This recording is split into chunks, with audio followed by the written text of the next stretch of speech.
every story appears ordinary till you see the core side of it. And what you're looking for is the story behind the news. We bring it to you from Lagos, the commercial capital of Nigeria. Giving you all sides and political stories round the clock. Every detail from the start line to the final whistle. CoreTV News, expanding your view.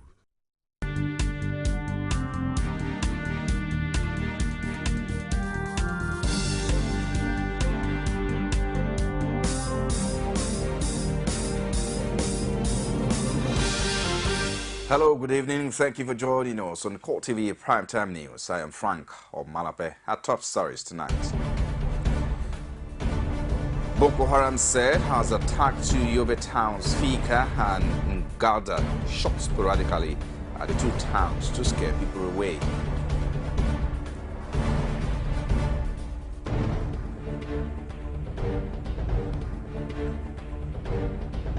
Also in this program, the Nigerian and Egyptian militaries are to partner on intelligence sharing and training to combat the threats by Boko Haram and Islamic State of Iraq and Syria.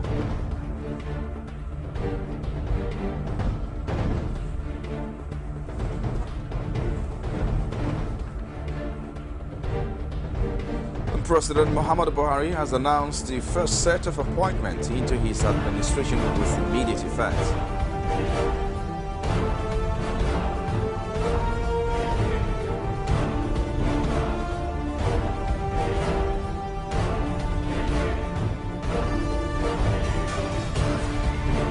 Outside Nigeria, United States Secretary of State John Kerry has been flown to a hospital with a broken leg following a bicycle accident in the French Alps. Thank you for joining us tonight. The chairman of Fika local government area of Yobe State, Baba Barry, on Sunday told journalists that the Boko Haram set attacked two Yobe towns, Fika and Ngalda. Barry said the militants shot sporadically at the two towns to scare away people so as to have ample opportunity to loot. He explained that the major targets of the militants were shops in which they looted several food items as well as beverages, saying, however, that no life was lost during the attack. He said they proceeded from Gouda to Fika town, the headquarters of Fika local government area of Yobe State. Mohammed said during the assault on Fika, the terrorists bent down to the local government secretariat, the magistrate court and the divisional police station. A policeman who spoke on the condition of not being identified said the attackers invaded the two towns between 7:30 and 9 a.m., looting several shops and carted away several food items. An improvised explosive device believed to be planted by suspected members of the Boko Haram set has exploded at the popular market Gamburu Market in Maiduguri, leaving 4 persons critically injured. A member of the youth vigilance group in the town, Abamodu, confirmed this. In the last 48 hours, the Borno State capital has come under the attack of the terrorists on no fewer than 3 occasions. On Saturday morning, the insurgents were repelled by the military when an attempt was made to invade the town. It was gathered that 16 persons were killed in that attack. On Saturday afternoon, a mosque located at the main market in the town on the market was also attacked by a suicide bomber, during which 26 persons were reportedly killed and 28 others injured. The attack on Gamburu Market, according to Modu, happened at about 1:30 p.m. This, he said, caused pandemonium in part of the town as people hurriedly locked up their shops and fled for safety, while the street were also deserted. Gamburu Market is one of the markets in the city that has witnessed a series of deadly attacks by the insurgents in recent past. And now the Nigerian and Egyptian militaries are to partner on intelligence sharing and training to combat the threats by Boko Haram and Islamic State of Iraq and Syria terrorists in the two countries.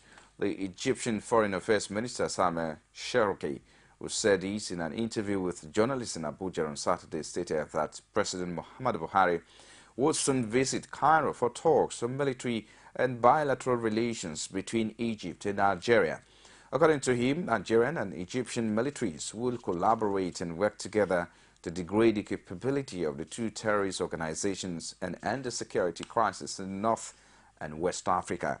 The minister observed that Boko Haram and ISIS have the same objectives of overthrowing the governments in Nigeria and Egypt, stressing that it will take a robust partnership between the two countries to exterminate the terrorist groups.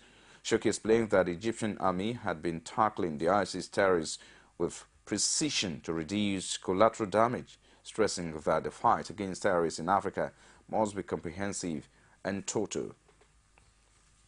And now hundreds of people at the internally displaced camp in Abuja have called for fresh actions by the new administration on the terrorist group Boko Haram to enable them return home.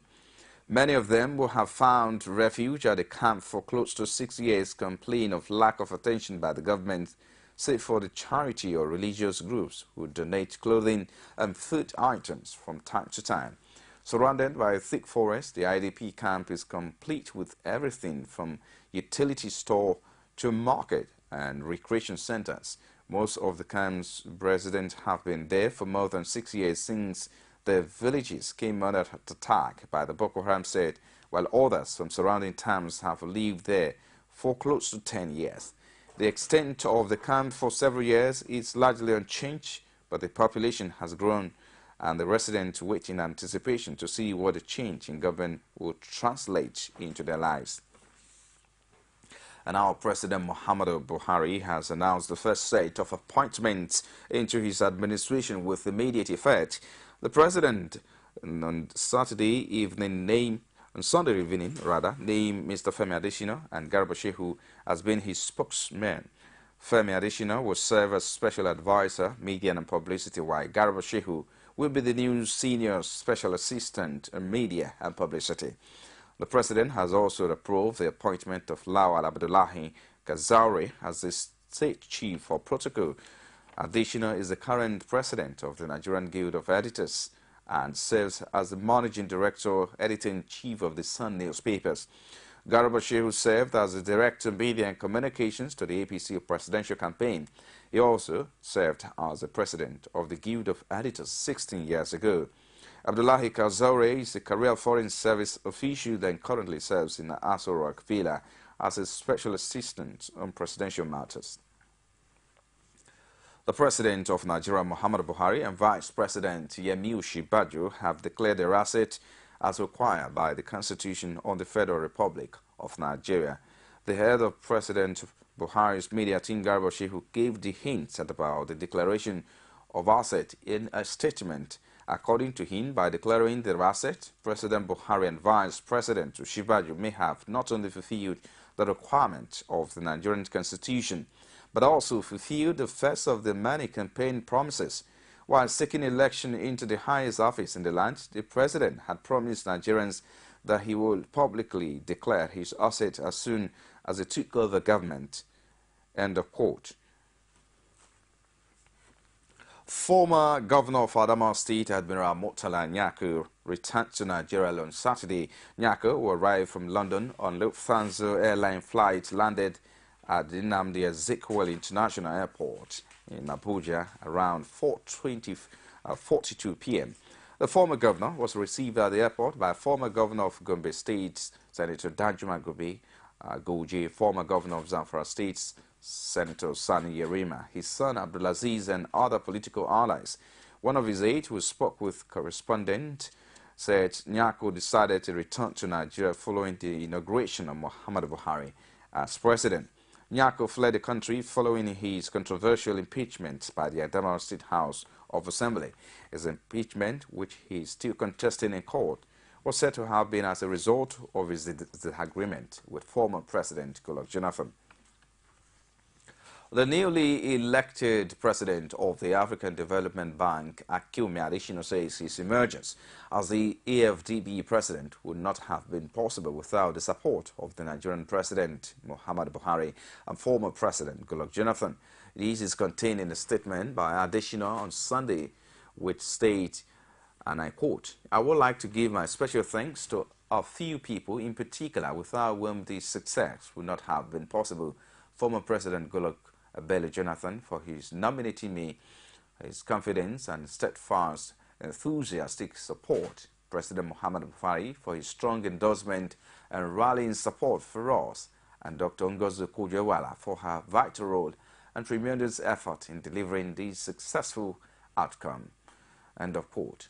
He has a promise to work hard with all African governments to deliver more inclusive economic growth across the African continent, expressing hope in the prospect of building on the work of his predecessor, Donald Gabiruka, at the AFBD. The former Nigerian Minister of Agriculture was elected on Thursday in Abidjan, the capital of Ivory Coast, where the African Development Bank annual general meeting held. With 7 other contenders for the top job. The cheering news came as Nigeria prepared for the inauguration of President Muhammadu Buhari on Friday, May 29. The publisher of Orient Daily newspaper, Godwin Ezeume, on Sunday asked President Muhammadu Buhari not to appoint his cabinet members based on sentiment if he wants to continually fight corruption. Ezeume, who stated this in an interview with journalists in Abuja, explained that past leaders with good intentions in the country were usually let down by their cabinet members who were only interested in amassing wealth. He noted that Jonathan meant well for the country and would have performed better than he did if he had appointed the right persons to work with him. Former Managing Director of the Nigerian Communications Satellite Limited, Timasaniyu Ahmed Rufai, has asked the new administration of President Muhammadu Buhari to discontinue with the plan by the federal government to privatize the company.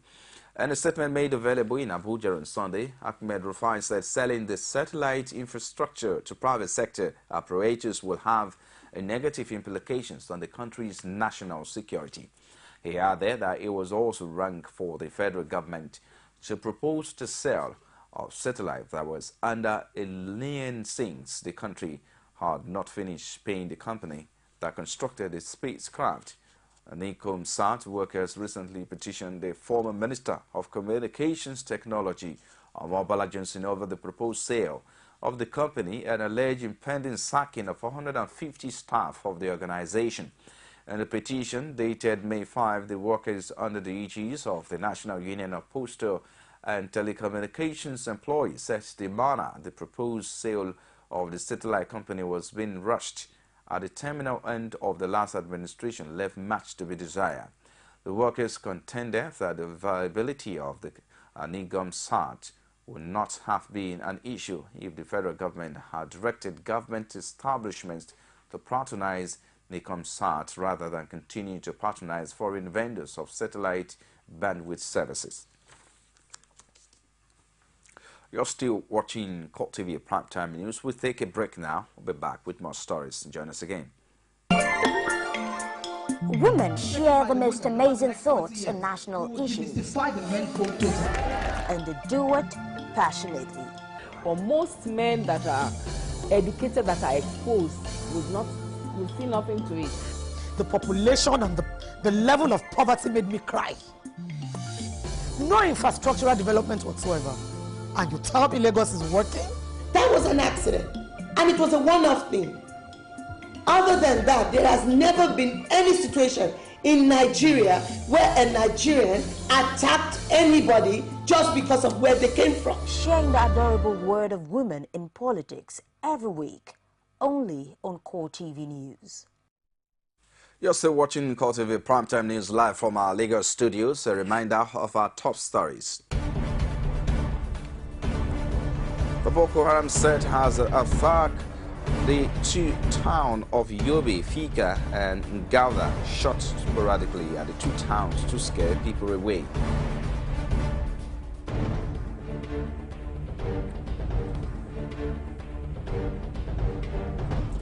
The Nigerian and Egyptian militaries are set to partner in intelligence sharing and training to combat the threats by Boko Haram and Islamic State of Iraq and Syria.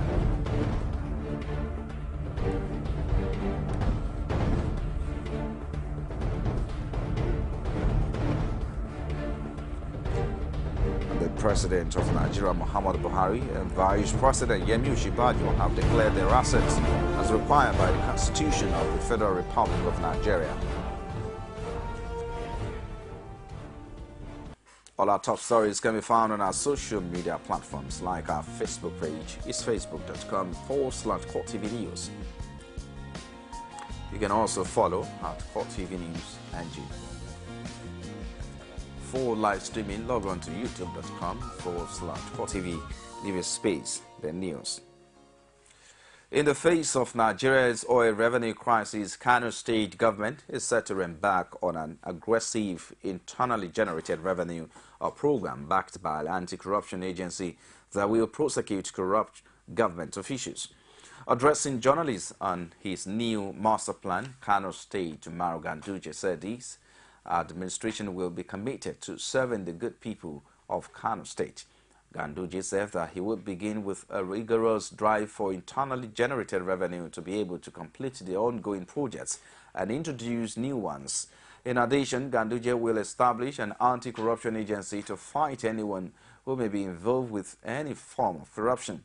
Although Ganduje will have to settle a debt liability of 379 billion naira incurred from the government of Kwakwaso, he was optimistic about his master plan's chances of success, insisting that a huge debt will not stop him from performing.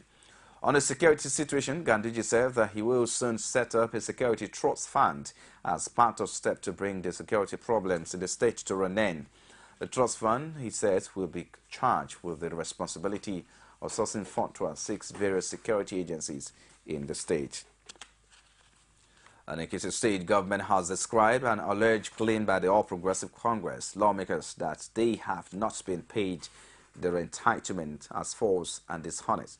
The government said in a statement issued on Sunday by the State Commissioner for Finance, Tony Ojo, that the lawmakers duly acknowledged receipt of checks for their payment last week, Wednesday, throughout its office. The government was reacting to a statement supposedly issued by one Wole Olujobi, who claimed to be the lawmakers' spokesperson, that Governor Ayodele Fauci placed an embargo on the lawmakers' bank accounts and did not pay them their entitlements. Niger State Governor of Abubakar Sani Bello has appointed Shehu Danyaya, a retired civil servant, as the secretary to the state government. Others appointed Mikai Mbitsusahi, a former member of the House of Representatives, as the chief of staff, Ibrahim Doba, a teacher and a columnist with the Daily Trust, as the chief press secretary. The governor also named Haruna Maman Vatsa as the director of protocol and Yusuf Wali as a senior special assistant, timekeeping and schedule. This appointment, he says, with immediate effect.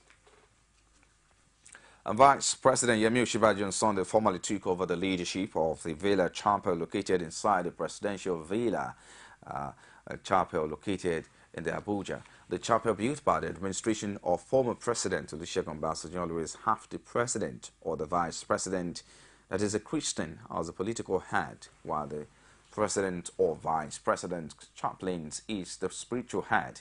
Former President Goodluck Jonathan will have handed over the chapel to Osinbajo penultimate Sunday when he attended service in the worship center for the last time, but for the vice president absence. Osinbajo attended service in the chapel for the first time on Sunday, accompanied by his wife Dolapo, Bishop Wale Oke of the Sword of the Spirit Ministries, Senior Pastor Living Waters Unlimited Church, Pastor Ladi Thompson, and other clergymen. The vice president, who himself is a pastor, delivered a goodwill message to the congregation and did the benediction. He later proceeded to the children's church where he prayed and took photographs with the children. He was also joined by members of his entourage. Leader of the Joy Youth Council, Asari Dekobo, has condemned the amnesty granted to the ex-Niger Delta militants by the late President Umaru Yar'Adua. According to him, this was a bribe to allow oil flow from the Niger Delta region to the north. He said that was the reason he rejected the offer. The Kuba, who gave the clarification during the 2015 Massive Day celebration held in Owerri in Imo State, also faulted the national conference organized by the federal government insisting that the exercise did not represent the views of the Niger Delta region that is yearning for a referendum. He described Masop and his group as partners in progress while moving in the same direction to arrive at a common destination as one people, one nation.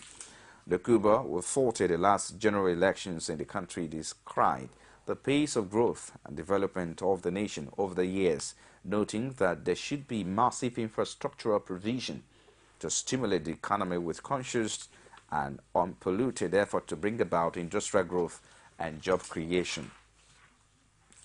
Gunmen numbering about 5 on Sunday kidnapped the Commissioner of Land in Kogi State, Stephen Mayaki.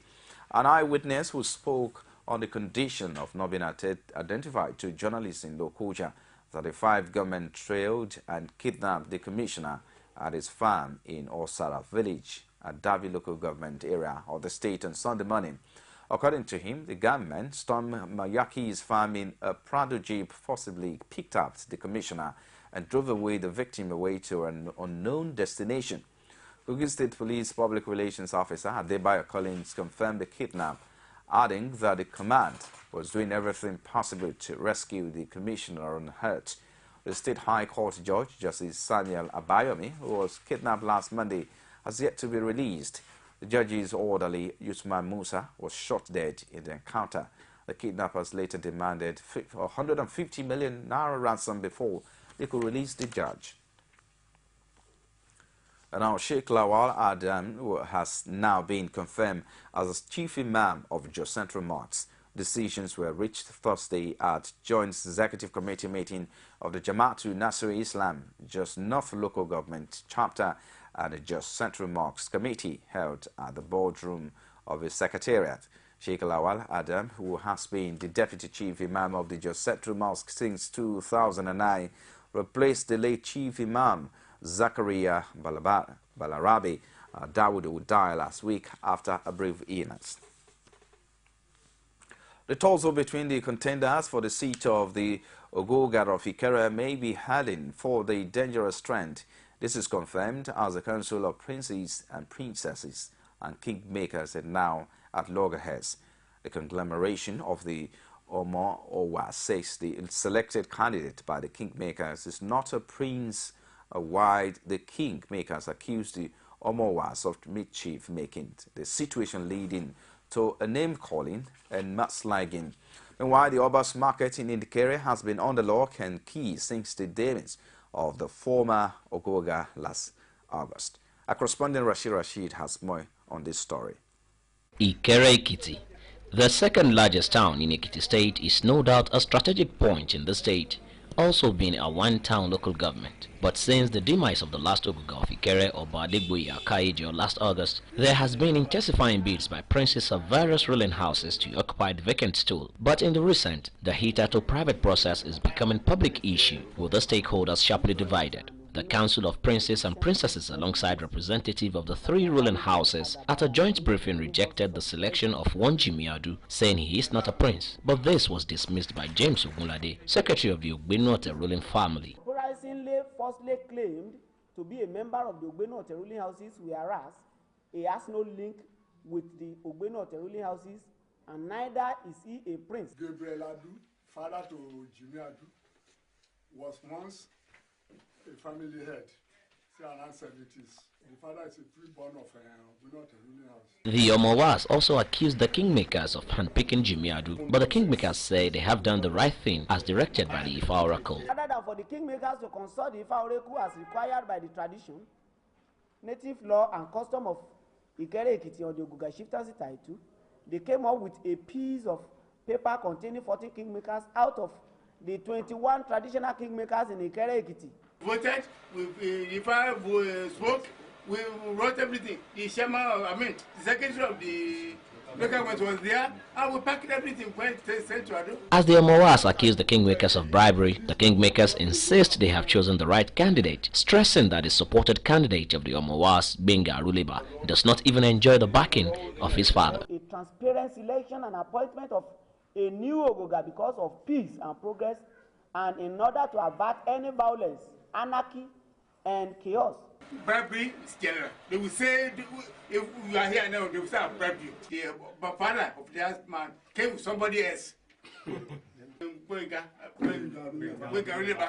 Somebody else came, the sole father came with somebody else. As the battle for Oguga still rages on, the residents of Ikere appears to bear the brunt, especially those having shops at the Obas market, which must be closed upon the death of the king and to be opened only at the coronation of another. How long the shops will remain closed, only time will tell. Rashid, CoreTV News, Ikere Ekiti. The Economic and Financial Crime Commission is set to arraign 6 top executives of the Central Bank of Nigeria implicated in a mega scam involving the theft and recirculation of the face and multilayered currencies. EFCC said in a statement that the suspects are to be docked before a federal high court sitting in Ibadan, your state, from Tuesday, June 2, 2015 to Thursday, June 4, 2015. They include Patience Eye in Abuja, Afolabi Olufemi Lagos, Kolawole Babalola in Ibadan, Olaniro Adiola in Ibadan, Fatai Adekule, Head Security CBN Ibadan, and Ilorin Sunday in Akure. The remaining 16 suspects are joined from various commercial banks who were found to have conspired with the CBN executives to swing the haste. The Commission spokesman, Wilson Jarin, disclosed that the suspects were to destroy a large stock of the face currency, but they substituted them with newspapers neatly cut to narrow sizes and proceeded to recirculate the defaced and multilayered notes. He noted that the scam had been going on for years until the FCC received a petition on November 3, 2014, alleging that over 6 billion naira was discreetly recirculated. Top CBN executive at the Ibadan branch.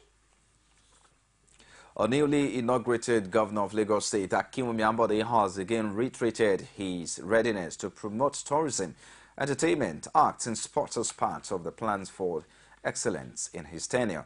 Governor Ambode revealed these at an inaugural dinner at Eko Hotels and Suites to mark his inauguration as Lagos State Governor. Our correspondent Patience Ajiboye has details. It was a night of fun, glitz and glamour at the inaugural dinner of Governor Akinwumi Ambode, as he was surrounded by family, friends and well-wishers. In attendance was the Lagos business community, members of the Guild of Nigerian Actors, musical artists and APC stalwarts in the state. Former Governor of Lagos State, Babatunde Fashola, and his deputy, Adejoke Orelope, as well as Deputy Governor of Lagos State, Oluranti Adebule, were also present with their spouses to commemorate the graceful event. Fashola, who gave the toast, says Lagos has become a name to be reckoned with globally for its industrial repute. In his toast, he thanked the people of Lagos, traditional rulers, public servants, and women for their support in making Lagos what it is today. A toast to Lagos will be a toast to a new beginning, to APC, to change. Distinguished ladies and gentlemen, can you please rise and drink to this toast to our great state? Governor Ambode also thanked Lagos residents for their support and asked for the continued cooperation of all to keep the state soaring. The kind of collaboration that we've had, we want each and every one of us to come together, start to propel the ideas that can give us an ideal Lagos. Members of the Lagos State Council for Art and Culture also entertained guests, while contemporary artists Dami Crane and Olamide thrilled the guests.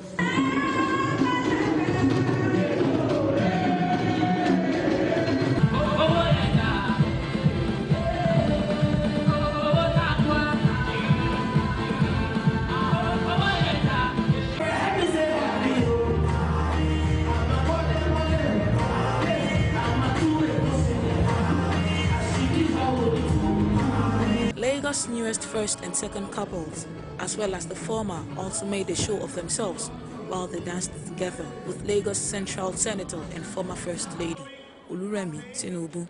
Patience Ajiboye, CoreTV News, Lagos. group under the auspices of the All Progressive Congress, Happy, is organizing a prayer session for the newly sworn-in governor of Lagos State, Akinwumi Ambode. According to the chairman of the group, Sheyi Bamigbade, the prayer session is necessary to commit the new governor and his team, who will state the affairs of the state into the hands of God for successful administration. The group will pledge support and loyalty for the Ambode-led administration and join all Lagosians to join hands with the new governor and his team. The group tasked the governor to tackle the problem of youth unemployment and pursue youth empowerment. You're still watching CoreTV Primetime News. We'll take another break and I'll be back with other stories. Join us again. Every day of the week will bring to you divergent views on news making the headline. If people who commit crime are being rewarded with national honors, with national appointments, then where are we going in this country? It's not about whether it was Jonathan or whether you are going to have a Buhari. It's the kind of political structure we run. Sometimes it gets confrontational. We are talking about a Buhari who at 41 became head of state. The man did not exhibit the attribute of somebody that is strong intellectually. So, comrade, you're saying if you become governor, you're going to bring back Okada? Of course. You will bring back the market women on the streets? Excuse me, don't put words in my mouth. On Core Digest, we bring all of this to the court of public opinion, where you are the judge.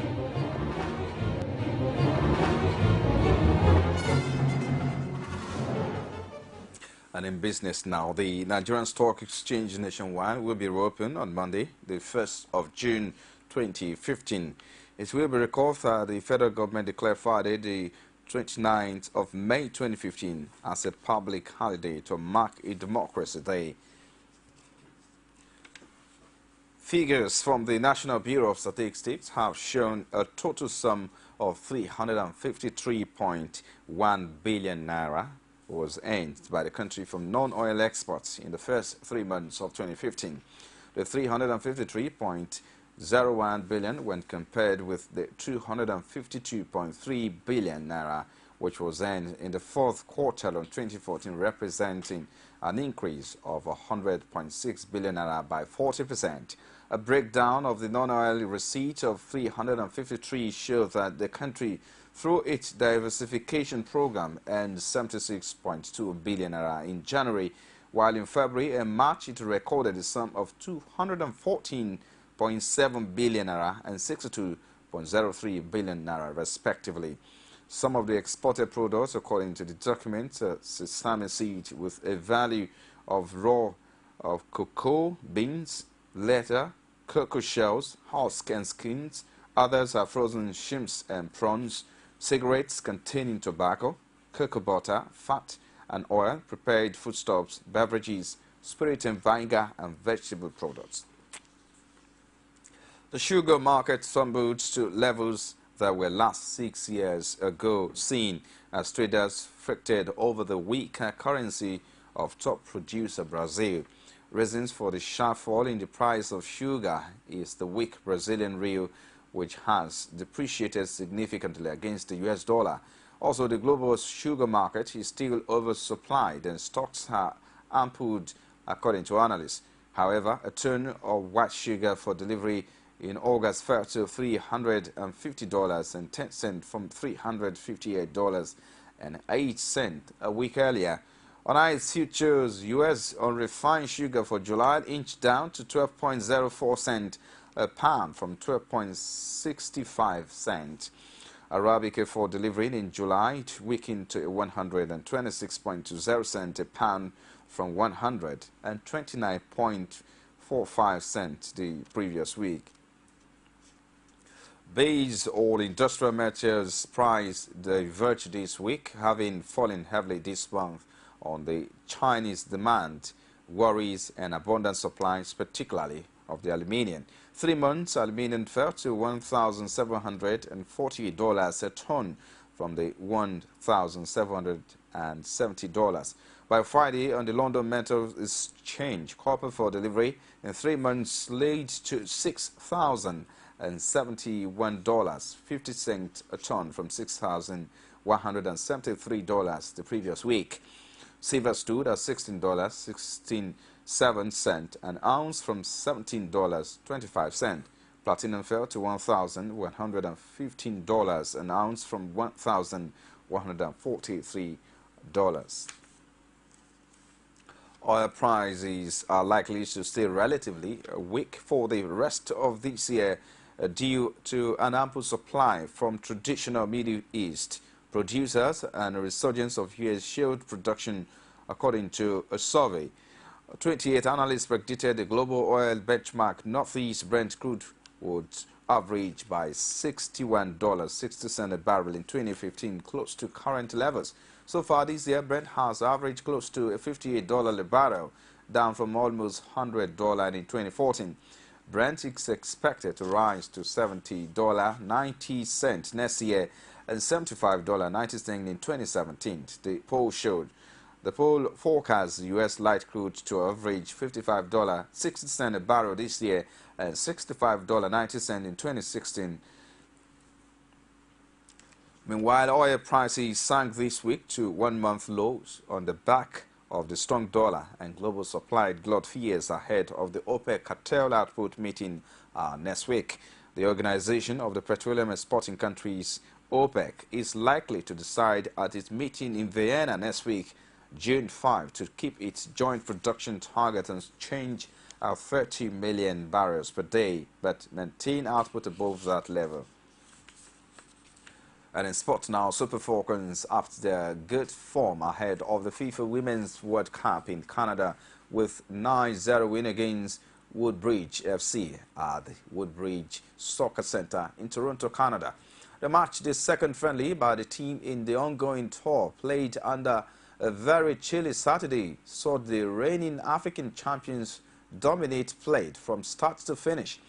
Although the Woodbridge ladies made one or two incursions into Falcons' goal area, they were no match for the seven-time African champions, who took the lead as early as the 4th minute through Ngozi Okobi and Azizat Oshola in the 38th minute.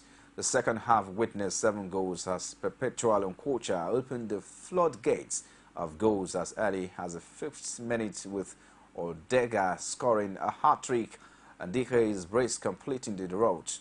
Falcons head coach Edwin Okon said he was much more delighted with his charge's style of play than the scoreline. And Bayana eased into the 3rd round of the 2016 Rio Olympic qualifiers following a 5-0 victory over Gabon at the Dobsovile Stadium on Sunday. The South African ladies won the first leg 3-2 in Libreville last weekend on 23 May to go through on an 8-2 aggregate. Coach Vera Powell made no changes to the starting team that won the away match. Bayana started the strongest with the mission to get an early goal, which came in the 8th minute. A brace by German Siopo Zenwe and a goal each by Zana Molo, Amanda Dlamini and Refiole Jane was enough to give the South Africans victory. Siopo Zenwe put through a beautiful goal after receiving a pass from defender Noko Matolo, beat the Gabonese defense with pace and slotted in the opener. Jane and Dlamini had chances to score in the 20th minute, but the efforts were dealt with by the Gabon goalkeeper and defense respectively, but Dlamini made up for it, and 2 minutes later, extending Bayana's lead to 2-0. United States, outside Nigeria now, United States Secretary of State John Kerry was on Sunday in Geneva flown to a hospital with a broken leg following a bicycle accident in the French Alps. The spokesman for the U.S. mission in Geneva disclosed that the secretary has broken his leg.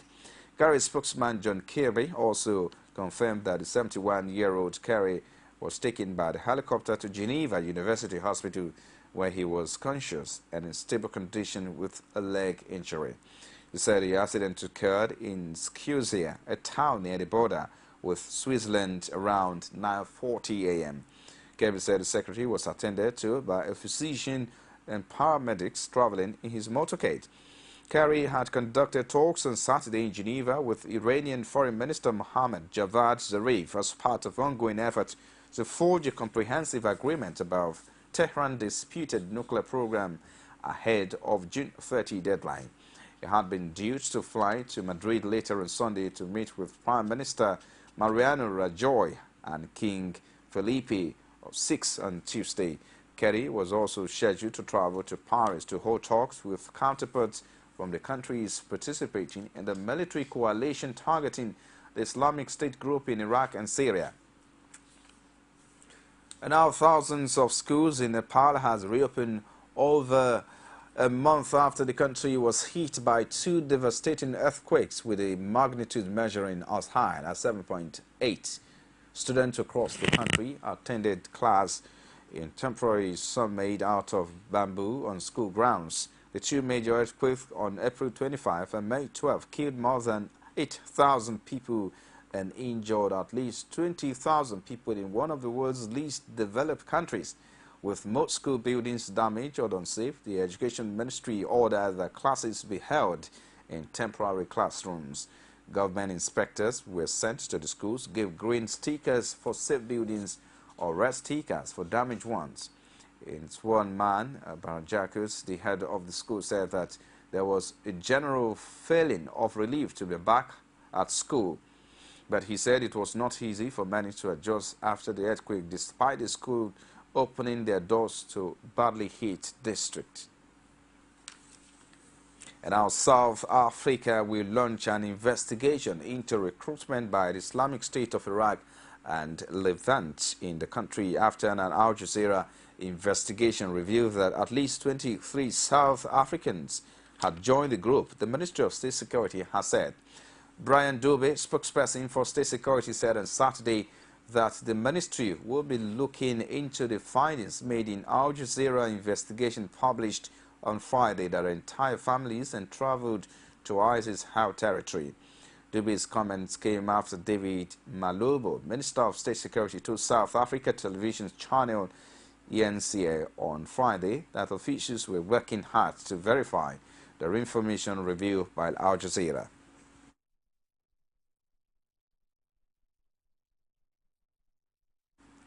Well, many thanks for watching, and this is where we draw the curtain on the show tonight. On behalf of the entire news crew, I am Frank Amalape. Have a good night rest.